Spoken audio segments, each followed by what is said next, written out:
Hello and welcome to my Planetbase tutorial. In this video you're going to learn how to make a really efficient colony really fast.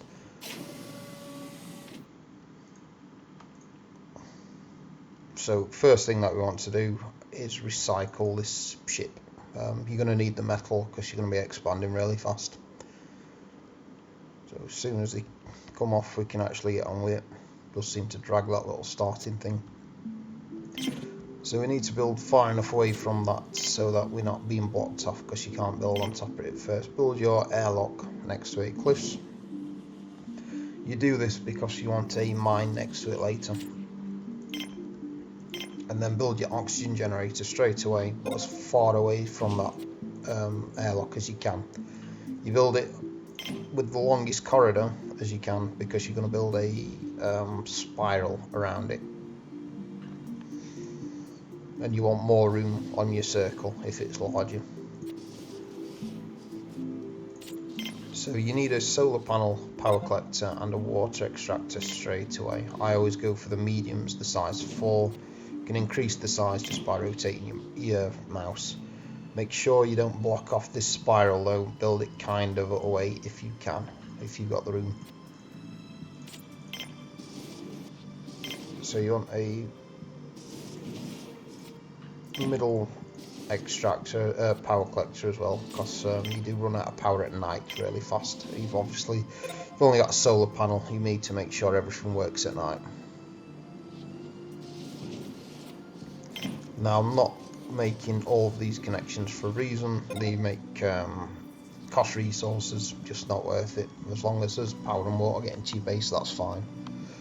So as soon as you've got your oxygen generator up and your airlock up, the next thing that you want to build is a dome. Place that up here because it's a T-junction structure.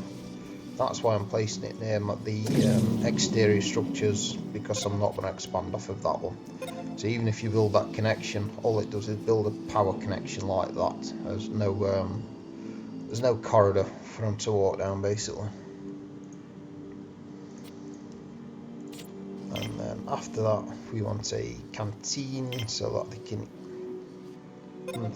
eat. Build that as close to your dome as you can, because we want as much room around this thing as possible. So you build these as close as possible as you can as you're going around, you know, right to left, close as possible.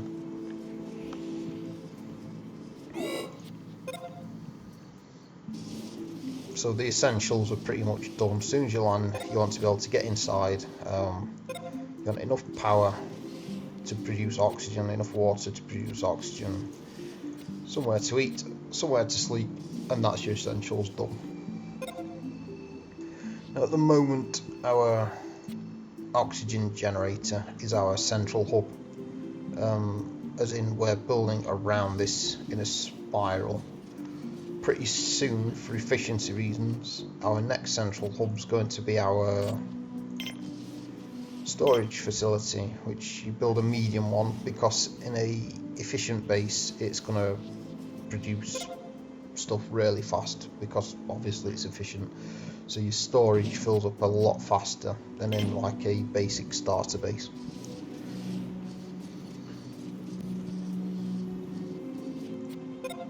So as soon as your structures actually physically get built, don't forget to put stuff inside them. Drinking fountain, meal maker, table so that they can sit down. Don't underestimate your Sims' happiness. Get a TV. They're not as efficient if they're not very happy. If I'm not going to bother because it's a bioplastic, so I normally put a plant down there, but just to show you the most efficient way, I'm going to skip the bonus stuff. You don't forget to get your beds as well. Your Sims need to sleep or they will get grumpy fast. Your two main bottlenecks are at the first, metal and bioplastics. So our aim is to be able to produce those ourselves as fast as possible. You also need to be able to produce food though, because you don't want to die. So along with your storage facility, as next objective would be a biodome for food and starch. I'd get a medium one as well. It just saves building another one fast because a small one can't support many colonists because it just can't produce enough food. Your biodome's quite important because some of the plants that you grow produce starch. They just drop off at the side of plants as it's growing. Starch then gets turned into bioplastics. We also want a mine for the same reason. A mine produces ore later gets turned into metal. I'm going to turn up the speed a little bit because it does seem to take a while to get going this game.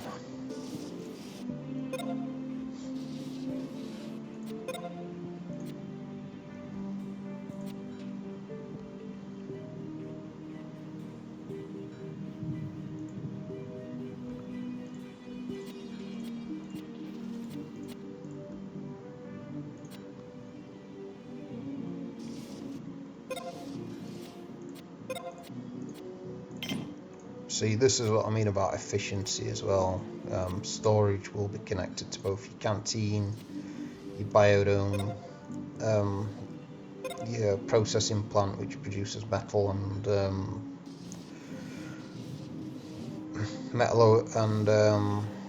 what's it called? Bioplastics. So to produce a bioplastic from first, you start off in the biodome. Plants drop starch. Starch will get moved to your storage. Then it'll go towards your processing plant, which we're about to build. That's what I meant at the first buy. You can't build on top of them. It's not essential to have your canteen connected to your processing plant though, so fortunately enough it's not detrimental, but you do need it connected to your storage. So that starch is going to be transferred to there, to your storage to your processing plant is going to be made into bioplastics and then back to your storage till it gets used. You can see how efficient that is because it's one walkway from A to B, B to C, C back to B. Really efficient little walkway. And then you need to get your metal processing plant and your bioplastic processing plant. Soon as that's up, you're looking really good because you can build your own resources basically to carry on expanding. One thing that we have forgot to do as this comes up, we need to get some plants growing to feed as colonists and to get that starch. So your starchy stuff's all top, and that takes a while to grow and doesn't take much looking after. So I'd get 3 of those and get 1 tomato plant, which takes a lot of tending, a lot of looking after because it grows really fast, produces fast. I'd get a medical plant, and that's all you need at first. You've only got 1 botanist you start off with, I believe, maybe 2. And if you fill it up too fast with plants, 1, it requires a lot of water, which you just don't have yet, and 2, it takes too much time for your botanist to actually keep them in good health to carry on producing a lot of plants and such, because if they're not looked after properly, they don't produce as well. So after this, we're going to get a lab. Make that slightly bigger because there's going to be a lot of corridors going to this one, and you've got to build stuff around the outside like I explained with the TV. So you need a slightly bigger dome to actually fit in your corridors and your equipment.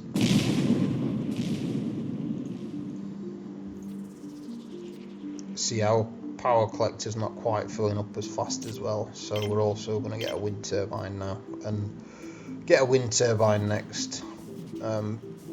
basically because it carries on. It won't produce enough power at night, but it'll carry on producing power at night as long as there's some wind.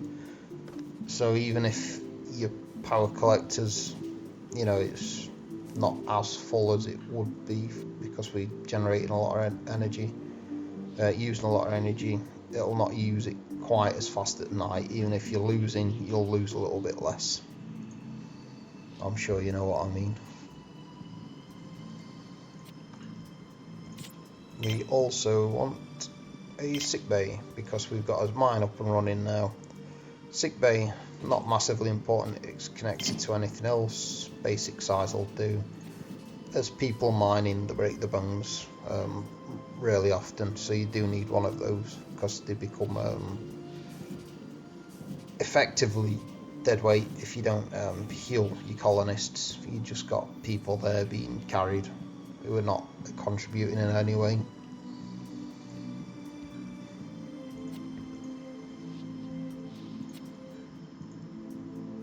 So in your lab, that's your next thing for your meal maker, because you can produce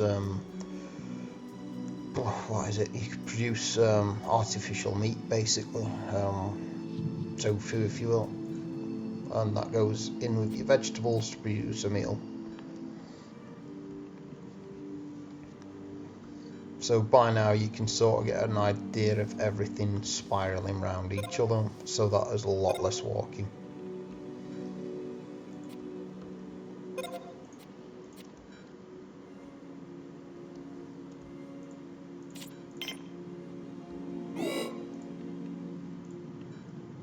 So you can also see as we're producing more and more, we're producing ore, that's going to get turned into metal, producing starch, that's going to get turned into bioplastic, your medical plants into more medical supplies. Your spares are actually really important, they repair everything, bots, all of this stuff, absolutely everything basically, if it gets hit by a meteor, for example.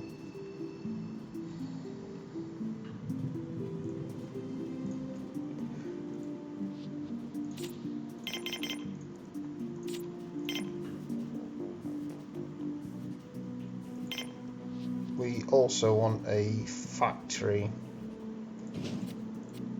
and a robot factory soon, and then you can become fully automated fairly fast. Build your own carrier bots, become even more efficient.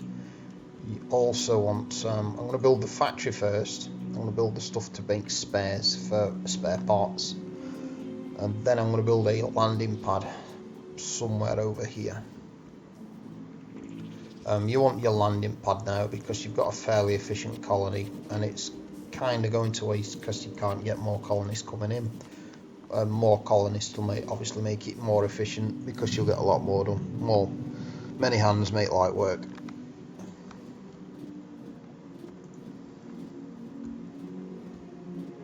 And as soon as all this goes away, it just creates a little bit more space for us. You might be able to fit one more in there, but if you can't, you can connect it to these two. And it's not end of world, not connecting canteen to processing plant. So don't feel like every connection's got to be made. Just the important ones, stuff which produce, get connected to the storage.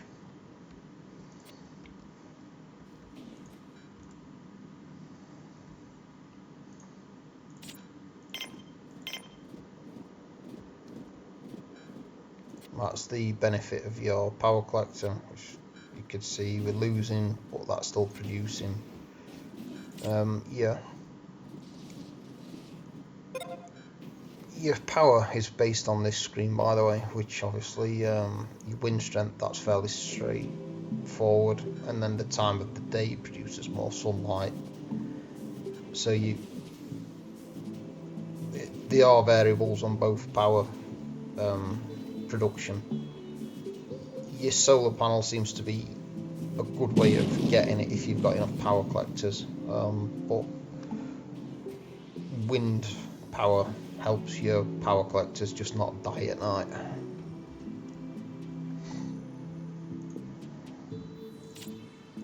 I do wish there was a way of speeding this game up past times 4. Because as soon as you know what you're doing, you just seem to be sat around waiting. So your sick bay, you need to get a medical cabinet which will keep on-hand supplies, like 4 medical supplies, and 1 bed will do for now. We've not got that many colonists that we should be breaking arms right, left and centre.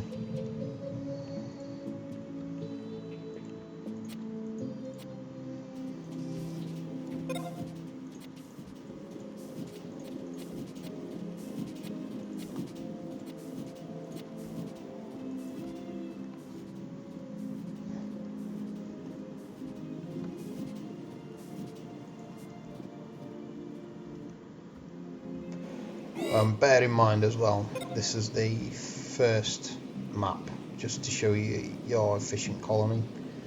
On the rest of the maps, survival does get a lot more tricky, because it throws you a few more curveballs, lightning storms, that kind of thing.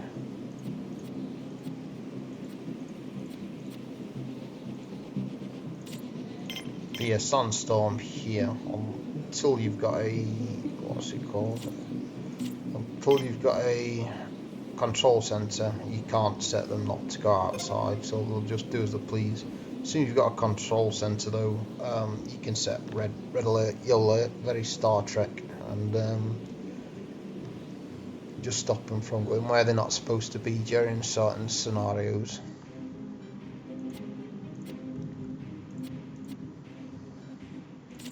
See, now our bottleneck seems to be bioplastics.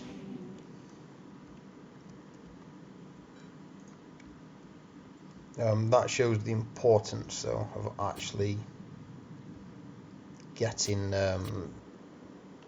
resource production up and going. Being able to produce your own bioplastics and metals, very, very important.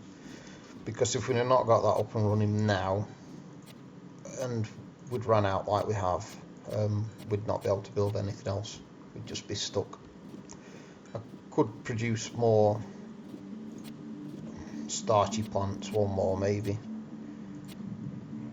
but we seem to have enough starch to actually produce bioplastics. It's not going terribly there, it is producing quite good, because like I explained earlier on, A, B, C all connected, does it very, very fast compared to if it was in a long line.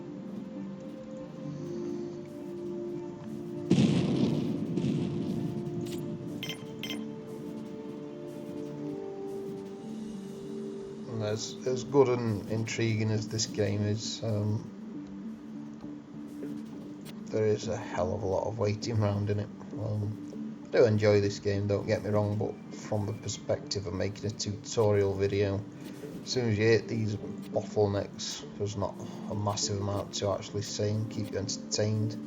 But I suppose if you're still watching by this point, you've got an interest in the game. I think we'll definitely, as soon as these are up and we've got the stuff we need inside them, we'll definitely go for that landing pad, and we'll be able to trade for any resources that we need. We'll be able to get colonists to produce the resources that we need a lot faster.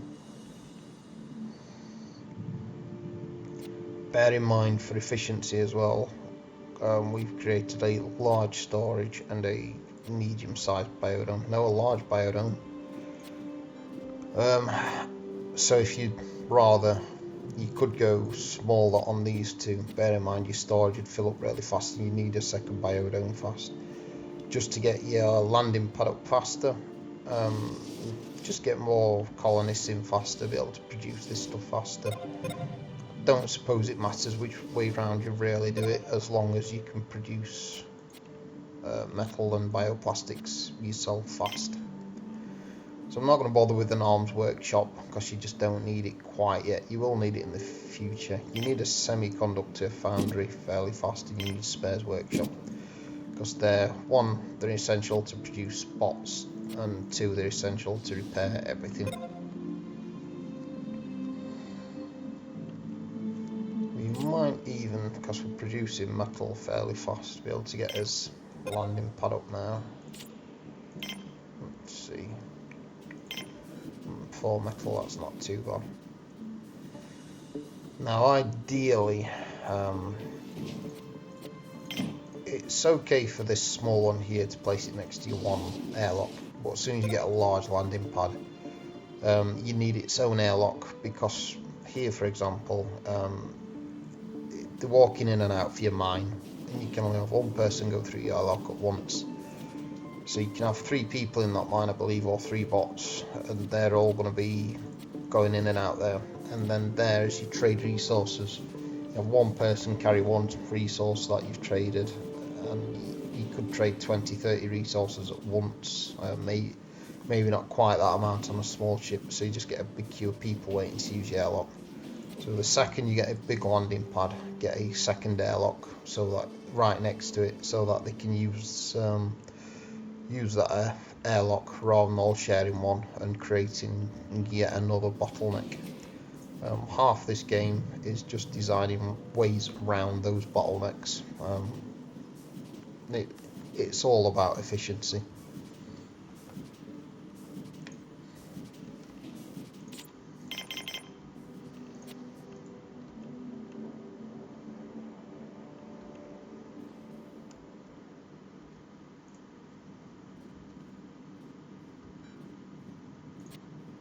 They do seem to produce the thing which you need most, by the way. So as you can see, you can produce both metal and bioplastics, but we need bioplastics for this, so that's what he's doing. Oh, that were a close call. Talking about those curveballs on other maps, those can hit your base and damage stuff, by the way.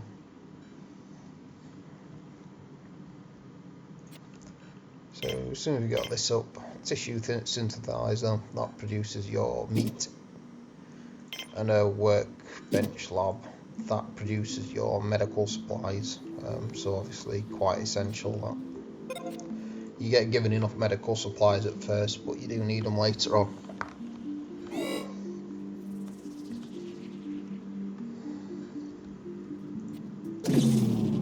Oh, there we go.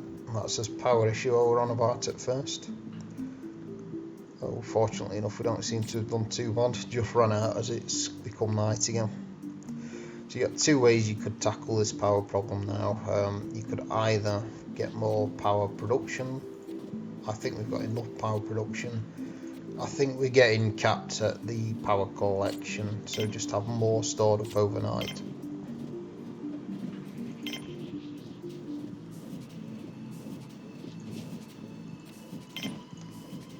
I'd build a big one if I had an excess of resources, which we don't at the minute because we're quite bottlenecked, so I'm just going to build one with 2 on it.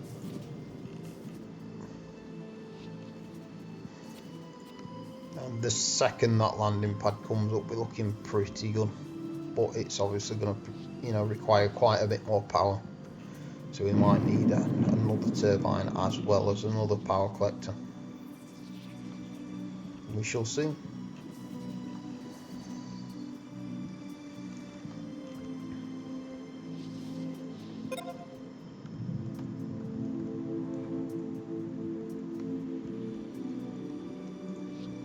You can, by the way, get more patents for more buildings, like supermassive biodome storage, wind turbines, solar panels, but you've got to buy them from traders.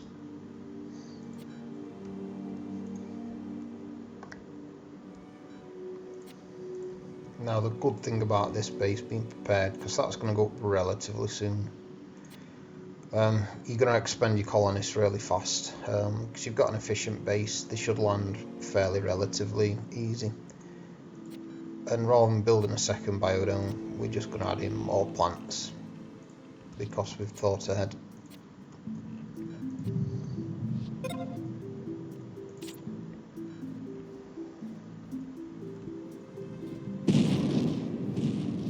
And that wind turbine stopped blowing, so we could be in trouble here. We'll see. No, we've just got enough again. Just seem to have timed it right. Seems to be working out well. Oh, speak too soon.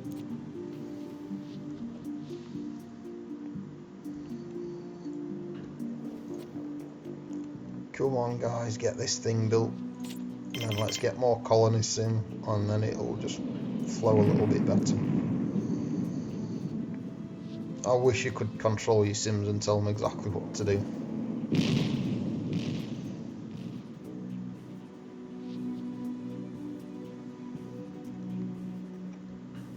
It looks like he's going to, I hope. There we go. Very good. So you want to set your landing permissions.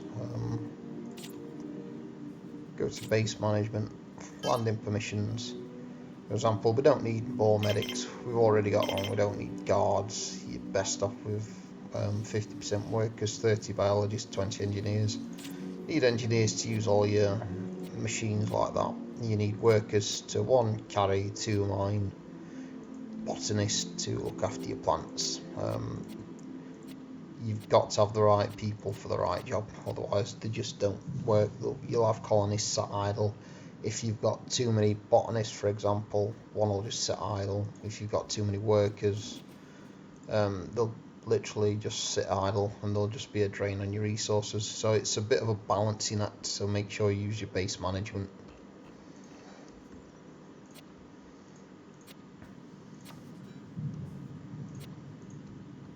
So the last major thing that we can do is get a robotics factory. So we just had a trade ship that will land. One thing I find really good for getting what you need early on is that medical plant's not overly used till you get lots of colonists in. So nothing that we desperately need. I might have a bit of a... I've accidentally shift clicked that to do loads.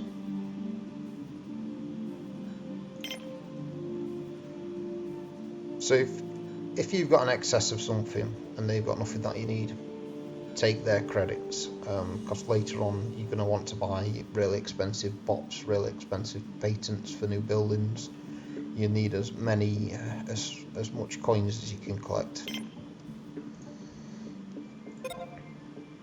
So you can already see the importance of the landing pad. We want this guy out of the way though, because then more colonists can join us.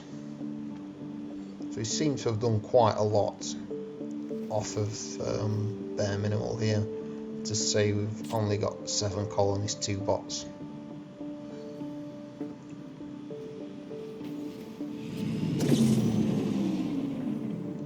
There we go. We do need to get up one more power collector early, because we'd survive that a little bit longer.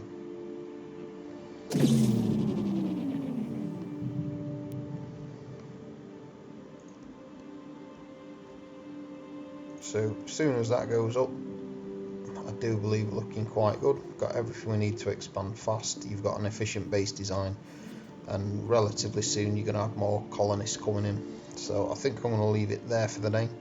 Hope you enjoyed the video. I'll see you next time.